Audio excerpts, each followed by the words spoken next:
I have featured quite a few Nomos watches on my channel, and the reason for that is due to the fact that I really like the brand.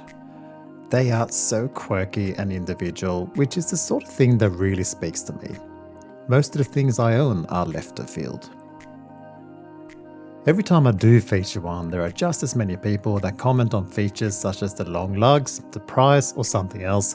But you know what? Nomos continue to stay the course and they have no problem selling and selling out their watches. So they are clearly onto something, and it's not just me that's a big fan.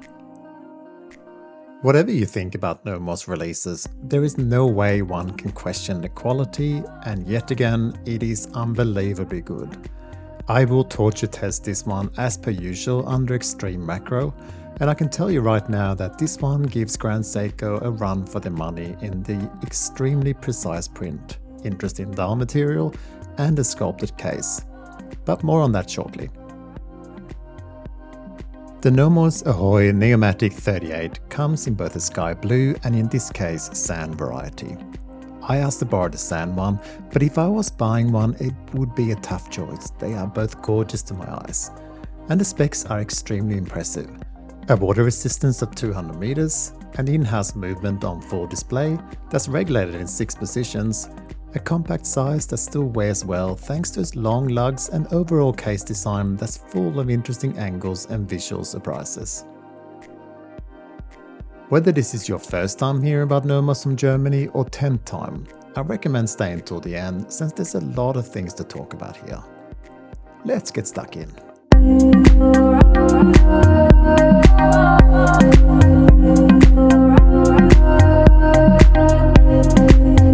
If you're a regular viewer, thank you for your support, it means a lot.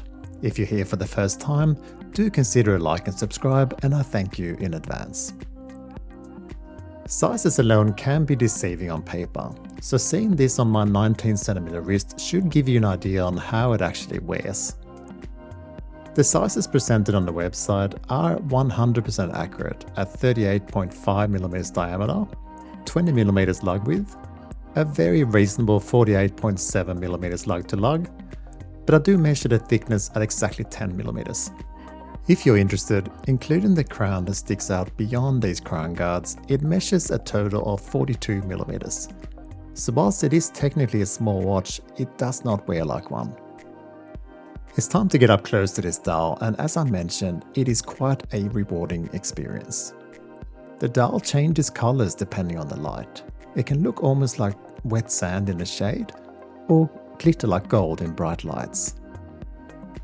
At extreme close-ups, it can indeed look like the tightly compacted sand that is golden in color and particularly prevalent here in southern Australia where I'm located. If you've ever travelled down the Great Ocean Road of Victoria, and you absolutely should at least once, you've seen this golden sand meet in the surf. The same sort of glittering effect that you get from that golden coloured sand you can see here also. As mentioned, this print is 100% flawless. I've not been able to find a single ink blotch or slightly jagged line, and to be clear, I always do in my reviews.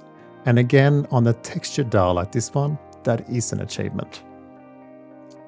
The logo and Glashütte in black and the Neomatic that is ever so subtle in gold is absolute perfection, as is all the lines for the numbers and printed made in Germany. The recessed small second circle has the typical circles around the hand, and even on this uneven surface I can't find any flaws. This is worth remembering when we discuss price later, since this is not the norm in my experience with the mid-luxury range that this model occupies. All Nomos watches I've covered with their in-house movements have this sort of date complication that sits a little further to the right than you normally see. It's large and clear and easy to see, and a special party trick here is that you can move the date in both directions. Pretty handy and definitely lives up to the name of a quick set date. Looking at the hands once again, they are flawless. There are no problems with legibility here, and lume is better than you might think. But importantly, the polished steel is perfection. I have managed to find one microscopic mark on the hour hand at the tip, but again, impossible to see unless you're so up close you're splitting atoms. The orange small seconds hand is the same, a lovely choice of orange that completely covers the hand and no blotches or artifacts anywhere. So in conclusion with this style, this is luxury watchmaking at its best, and few if any of my 100 videos plus, other than my Grand Seiko Snowflake, achieves this sort of quality. Moving on to the case, which is all polished, is interesting also. The 9 o'clock side is plain and polished, but the 3 o'clock has protruding crown guards that only just guards this crown. They are a feature in themselves and they do bulk up what might otherwise be a bit too plain. I like them. The crown is easier to grip than you might suspect, and it's signed and also had a red indication that makes it clear if you're not screwed it back down. We see this on the Tudor Black Bay and some other dive watches, including Nomos' own Club Sport that I've covered and you can watch here. And it's always a welcome feature. The all polished sides will of course scratch up quite a bit over time. This is unavoidable and you have to be okay with that. But the lugs is what is most eye-catching here. They are almost claw-like from the side and from above look like 4 straight lines. Nomos are often criticized for long lug-to-lug measurements, but these are very reasonable and do actually point down towards your wrist. They almost look a little bit like snake heads to me, which is a fun little visual. That's in part due to being drilled, so it's actually very easy to change straps from the dark grey woven waterproof textile straps attached here. These are a common choice for Nomos, and the wing clasp is pretty cool being signed, and due to the design both secures the straps and looks good whilst doing it. I would like an additional strap in this price range, which is all I'm missing here. I'm not 100% convinced that these straps support this great case in the luxury department, but you can buy other straps from Nomos of course, including some wild steel and leather options. ES Handcrafted is a one-man Adelaide business that creates handmade straps from all kinds of leather. In this case, sustainably sourced crocodile leather, which I think looks quite good with this style, and it's again very easy to change straps. I'll link his store up in the description. Before we cover the loom, let's check out this movement. The DUW6101 is beautifully decorated, and as mentioned has some interesting features such as date setting in both directions. It's regulated in 6 positions and the power reserve is 42 hours. Plus minus tolerances are not published other than less than 10 seconds deviation per day, but in my time with it, it's gained around 3 seconds per day, which is obviously very good. You do need to watch out for magnetic fields, and you do in more or less of the majority of mechanical watches, other than perhaps the more robust watches from, to name some other German options, Sinn and Damasco. The loom, as you can see, is really quite good considering these hands are quite thin.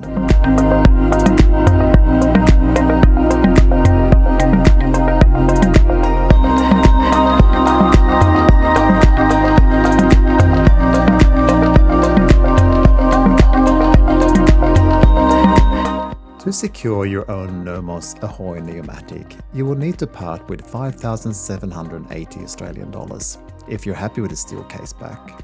But note, this includes import tax and delivery, not to mention free returns. So less taxes, this will be approximately $3,400 if you're wondering. That is clearly not a small amount of money, but there is no question that this is a luxury watch that competes with the big hitters out of Germany that are in many cases much more expensive. What you get for your money here is an individual design from an independently owned watchmaker based in Germany. Having glass fitter on your dial means you have to adhere to very strict standards, and it is clear that this watch does. I love Nomos. I love their website, I love their ethos, and I love their individuality. Do I own one? No, I only own one watch in this price range. But I tell you what, if I had money to burn, this Ahoy would be my top 3 Nomos, with the number 1 being the Zurich World Timer.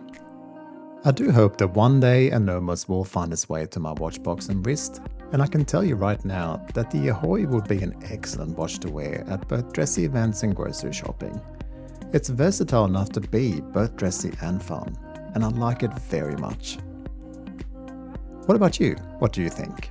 Do let me know in the comments, and thank you again for watching. I'll see you next time.